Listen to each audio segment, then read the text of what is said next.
subscribe channel and press bell icon। Ganga नदी के तट पर एक धर्मशाला थी। वहाँ एक गुरुजी रहा करते थे। वह दिन भर तप और ध्यान में लीन होकर अपना जीवन यापन करते थे। एक दिन जब गुरुजी नदी में नहा रहे थे, उसी समय एक बाज अपने पंजे में एक चूहिया लेकर उड़ा जा रहा था। जब बाज गुरुजी के ऊपर से निकला तो चूहिया अचानक बाज के पंजे से फिसलकर गुरुजी की अंजुली में आकर गिर गई। गुरुजी ने सोचा कि अगर उन्होंने चूहिया को ऐसे ही छोड़ दिया तो बाज उसे खा जाएगा। इसलिए उन्होंने चूहिया को अकेला नहीं छोड़ा और उसे पास के बरगद के पेड़ के नीचे रख दिया और खुद को शुद्ध करने के लिए फिर से नहाने के लिए नदी में चले गए।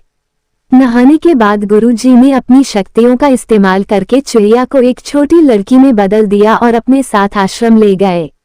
गुरुजी ने आश्रम पहुंचकर सारी बात अपनी पत्नी को बताई और कहा कि हमारी कोई संतान नहीं है, इसलिए इसे ईश्वर का वरदान समझकर स्वीकार करो और इसका अच्छे से लालन पालन करो। फिर उस लड़की ने स्वयं गुरुजी की देखरेख में धर्मशाला में पढ़ना लिखना शुरू कर दिया। लड़की पढ़ने में बहुत होशियार थी। यह देखकर गुरुजी और उनकी पत्नी को अपनी बेट पर बहुत गर्व होता था।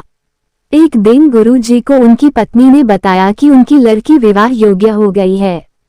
तब गुरुजी ने कहा कि यह विशेष बच्ची एक विशेष पति की हकदार है।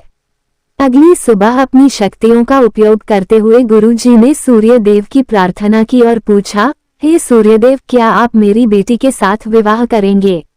यह सुनकर लड़की बाली, पिताजी सूर्यदेव पूरी दुनिया को रोशन करते हैं, लेकिन वह असहनीय रूप से गर्म और उग्र स्वभाव के हैं।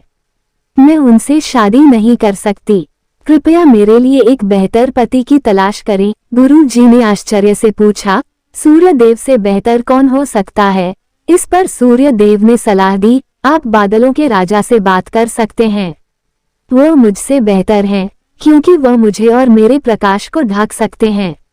इसके बाद गुरुजी ने अपनी शक्तियों का उपयोग करते हुए बादलों के राजा को बुलाया और कहा, कृपया मेरी बेटी को स्वीकार करें।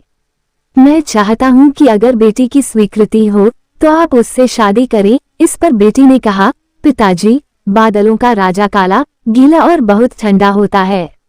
मैं उससे शादी नहीं करना चाहती। कृपया मेरे लिए एक बेहतर पति की तलाश करें। गुरुजी ने फिर से आश्चर्य में पूछा, भला बादलों के राजा से भी बेहतर कौन हो सकता है? बादलों के राजा ने सलाह दी, गुरुजी, आप हवाओं के भगवान वायुदेव से बात करें।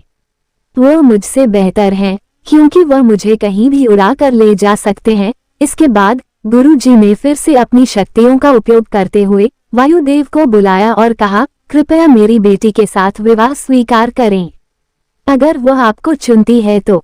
लेकिन बेटी ने वायुदेव से भी विवाह करने से इनकार कर दिया और कहा, पिताजी, वायुदेव बहुत तेज हैं। वह अपनी दिशा बदलते रहते हैं। मैं उनसे शादी नहीं कर सकती। कृपया मेरे लिए एक बेहतर पति की तलाश करें। गुरुजी फिर सोचने लगे, वायुदेव से भी बेहतर कौन हो सकता है?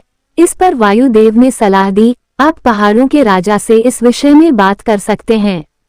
वह मुझसे बेहतर है, क्योंकि वह मुझे बहने से रोक सकते हैं। इसके बाद गुरुजी ने अपनी शक्तियों का उपयोग करते हुए पहाड़ों के राजा को बुलाया और कहा, कृपया मेरी बेटी का हाथ स्वीकार करें। मैं चाहता हूं कि अगर वह आपको पसंद करती है तो आप उससे शादी करें। फिर बेटी ने कहा, पिता, पहाड़ों के राज बहुत कठोर हैं। वह अचल हैं। मैं उससे शादी नहीं करना चाहती। कृपया मेरे लिए एक बेहतर पति की तलाश करें। गुरुजी ने सोचा, पहाड़ों के राज से भी बेहतर कौन हो सकता है? पहाड़ों के राजा ने सलाह दी, गुरुजी, आप चूहे के राजा से बात करके देखिए। वह मुझसे बेहतर है, क्योंकि वह मुझ में छेद कर सकता है। आखिर में गुरुजी ने अपनी शक्तियों का उपयोग करते हुए चूहे के राजा को बुलाया और कहा, कृपया मेरी बेटी का हाथ स्वीकार करें।